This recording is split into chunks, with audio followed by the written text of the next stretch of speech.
90s country music is beloved by many, if not most, country music fans. The 90s saw a return to more traditional country sounds while also finding a popular appeal that reinvigorated the entire genre.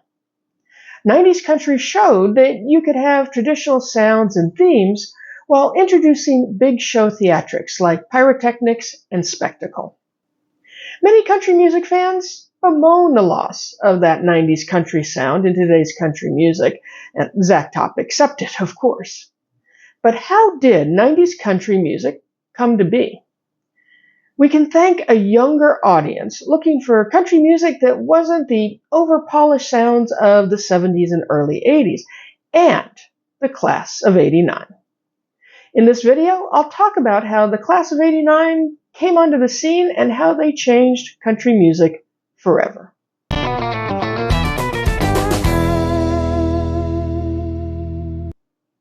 Hey there, country music fans. I think almost any country music fan can say that 90s country was a golden age for the genre. It felt real, it sounded real, and yet you could experience it as an arena spectacle. In 1988, I was just flipping through some TV channels one night and stumbled onto a TV show with Lionel Cartwright as a guest. Now, I honestly can't remember which show it was, but I know he did an interview and sang a song. Maybe Crook and Chase or Nashville Now, one of those, I don't know. Regardless, that one night started my interest in country music. Little did I know, I was coming in just as a major shift was happening. I grew up on 70s and 80s pop and classic rock, but after hearing Lionel, I started down the country road. I started splitting my radio time between the rock stations and country stations in my area, and before I knew it, I was mostly listening to country music and loving it. And that's when the class of '89 was taking country music by storm. So what or who is the class of '89? The class of '89 is a kind of informal name for 5 artists that had their major career breakthroughs between 1988 and 1990 and helped to define 90s country. Usually, the class of '89 includes Garth Brooks, Clint Black, Alan Jackson, Travis Tritt, and Dwight Yoakam. Now, some people like to include other artists in the class, like Mary Chapin Carpenter, Vince Gill, and Trisha Yearwood, along with Hal Ketchum, Doug Stone, Randy Travis, Shenandoah, and some others. But for this video, I'm going to focus mostly on the 5 core artists everyone seems to agree on. So why is the class of '89 so important? 90s country was a huge turning point in modern country music. The class of '89 brought back traditional country roots mixed with modern production and energy. But it wasn't just the sound, style, and themes that made the class special. It was the philosophy these artists brought to the Nashville music industry. They paved the way for 90s country both creatively and commercially, and influenced almost every major country artist who came after them. Now, there were 2 previous movements that influenced the class of '89. The Bakersfield Sound from the late 1950s and early 1960s, and the Outlaw movement of the early to mid-1970s. They were both anti-establishment movements against Nashville formulas and production. The Bakersfield Sound had more of a hard-edged working-class style with electric guitars, minimal orchestration, and raw, upfront vocals with a live feel. The key players in the Bakersfield Sound were Buck Owens, Merle Haggard, and Wynn Stewart. Now, the Outlaw movement was more of a philosophical movement based on artist control over their image and sound, songs about real life, resistance to Nashville formulas, and a blending of country with rock, folk, and blues. The main drivers of the Outlaw movement were Waylon Jennings, Willie Nelson, Merle Haggard, notice he's in both of those movements, and David Allan Coe. Now, each of the artists in both the Bakersfield Sound and the Outlaw movement showed that you could break Nashville rules and still win. So now, on to the class of '89. The class was instrumental in the emergence of 90s country, but it didn't start 90s country all on its own.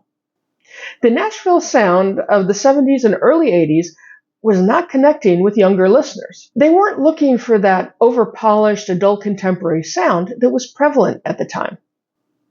This meant that younger listeners weren't listening to country radio as much, and they weren't buying records.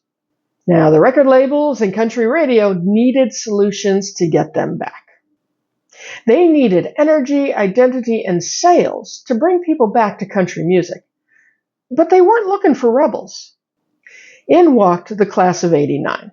The previous movements, the outlaw movement and Bakersfield Sound, showed the class that they could write their own rules, be imperfect, honest, or defiant, and own their careers. The record labels and country radio were in a tough spot, so they said, "What you got?"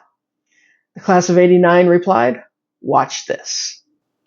The class of '89 did not share the same sound. They shared a reset philosophy. They wanted to make their music on their terms. Each member of the class brought their own unique contribution to what became 90s country. Garth Brooks provided scale and spectacle. Clint brought songwriting credibility. Alan Jackson brought the tradition. Travis Tritt, who was the most influenced by the outlaw movement, had grit, blues, and rock guitar. And Dwight Yoakam brought the independence. By this time, the MTV era was well established, and image and sound were now intertwined. The class of '89 brought fewer rhinestones and gimmicks and more denim, leather, and guitars, and a sound that was more real. The sound and lyrics matched the look. They were individual artists, not produced products. When Garth Brooks appeared on the country music scene, he brought arena rock energy to country concerts and proved that country music could keep its country roots and become crossover competitive with pop and rock. Modern country superstardom can be traced back to Garth, but he freely admits he was inspired and influenced by Chris LeDoux's style and stage presence. LeDoux was a pro rodeo champion who funded his rodeo career by selling independently released albums from his truck and performing live shows. He received larger notoriety when he was mentioned in Garth's debut single, Much Too Young to Feel This Damn Old.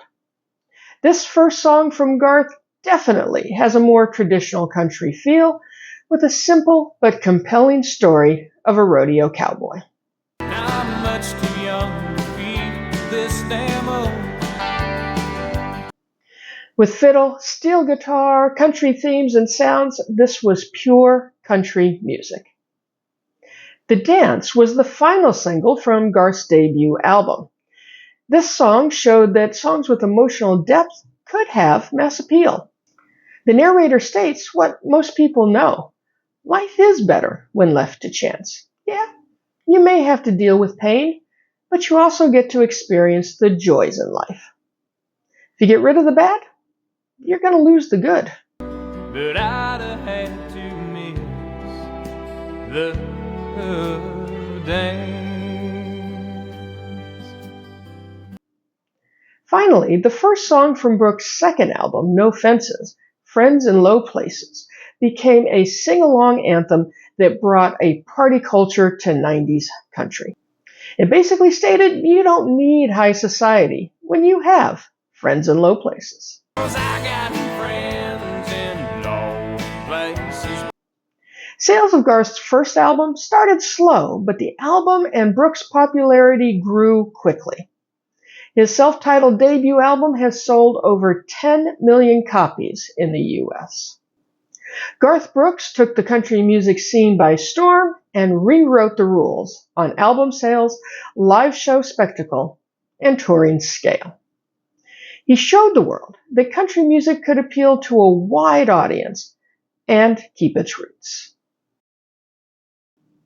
Clint brought tight, clever songwriting based in working-class themes back to country music. It was a pushback from 80s pop country. He made being a singer-songwriter a desirable trait for serious country stars, and it became more expected of artists to write or co-write their own hits. He showed that artists could have commercial success and write their own songs. Clint's first single, A Better Man, from his debut album Killin' Time, set the stage for his membership in the class of '89. The song was a smart, self-written country hit that went all the way to #1. The narrator of the song brings a philosophical point of view to a breakup. He's sorry it's over, but he's leaving a better man. I know I'm leaving here a better man. The second single off Clint's Killin' Time album was the title track and provided a blueprint for a modern but neo-traditional sound that would influence 90s country. Simple, clever lyrics with that traditional sound is pure country gold. This killing time is killing me. The third release from Clint's debut album, Nobody's Home, included lyrical subtlety that was still radio-friendly.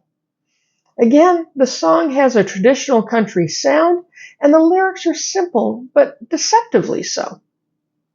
They paint a picture of a man who is lost after his woman has left him. The lights are on, but nobody's home.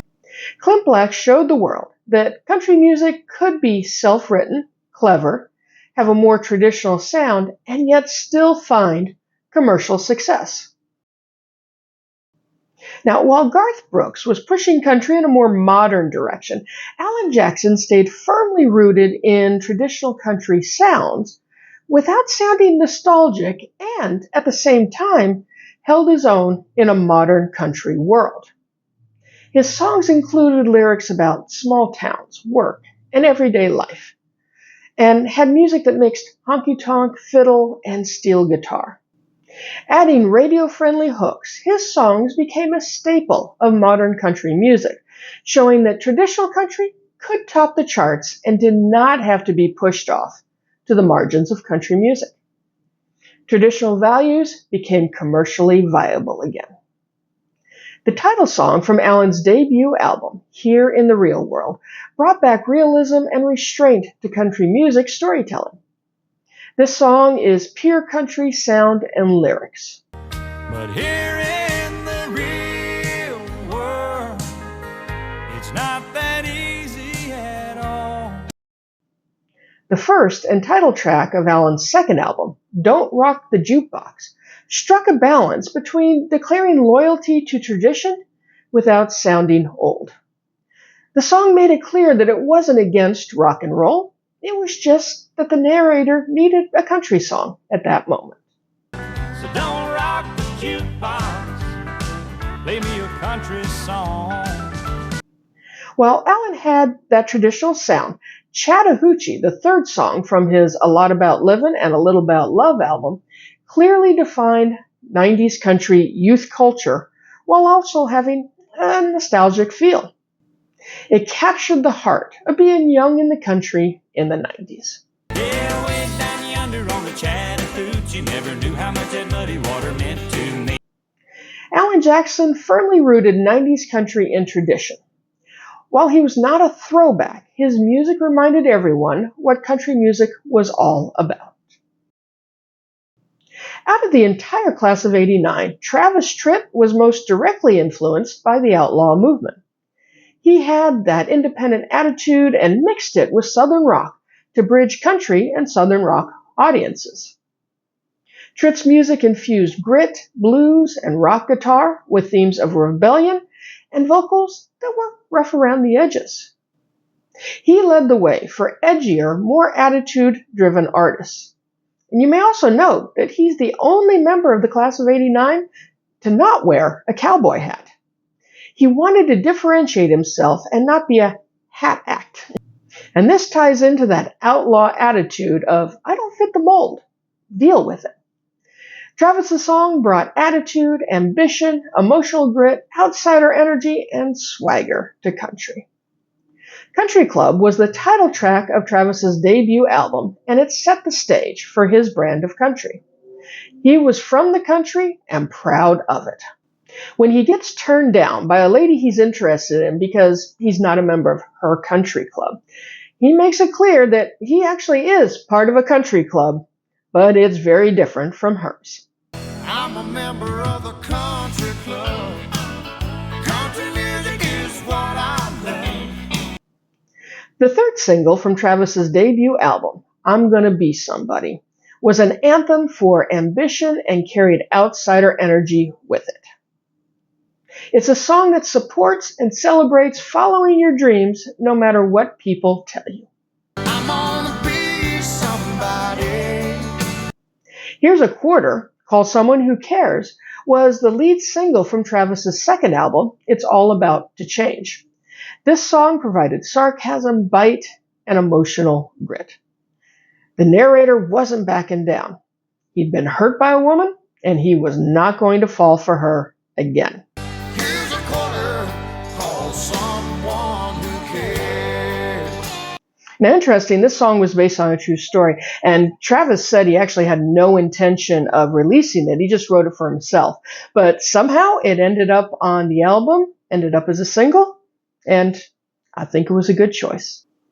Travis Tritt provided a very important contribution to the class of '89. While all the members were pushing against the pop influences of what came before, Tritt was also making it clear that even within that movement, there was room for differences. Along the same lines as Travis Tritt's insistence on being who he was, Dwight Yoakam hit the scene with a revival of the Bakersfield sound and proved that an alternative country sound could go mainstream. He showed that artists outside of the Nashville scene could become big hits and help to influence the rise of the Americana and alt-country subgenres. Dwight came on the scene with the attitude that he did not need Nashville's permission, and he actually avoided Nashville norms from the beginning. His success changed the prevailing belief of who could succeed in country music. Dwight's debut album, Guitars, Cadillacs, etc., was released in 1986, making it the earliest entry for the class of '89. But the second single from that album, Guitars, Cadillacs, brought that Bakersfield sound revival, showing that it could still go mainstream. The electric guitar, fiddle, and rockabilly beat would fit perfectly in a honky-tonk, quintessential Bakersfield sound. Guitars, Cadillacs, hillbilly music.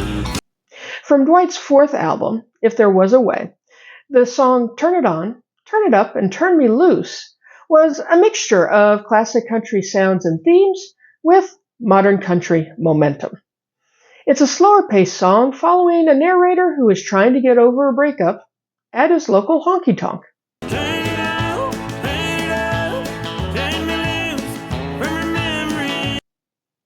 Fast As You was Dwight's third single from his fifth album, This Time.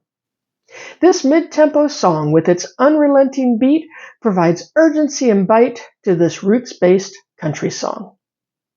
It's an anthem about gaining the strength to move past a manipulative relationship and maybe, just maybe, reversing those roles.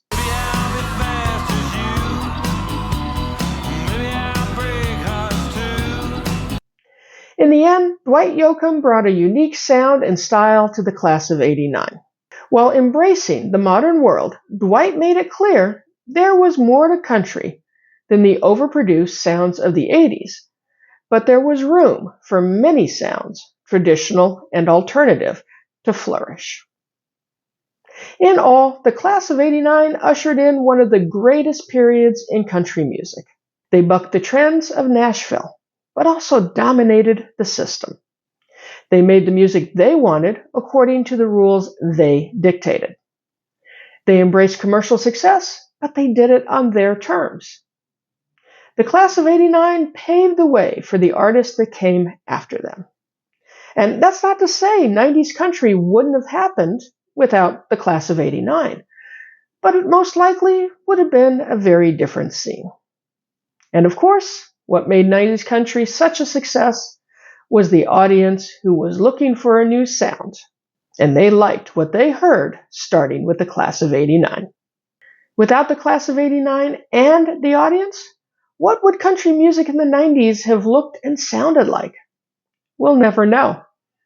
But I am very thankful they came together at the right time to create music that I love to this day. So what do you think about the class of '89? Which artist is your favorite? Do you remember what the shift felt like from the sounds of the '80s to the '90s? Let me know in the comments below. Well, thank you for watching this video. If you enjoyed it, please hit that like and subscribe button, and I'll see you in the next video.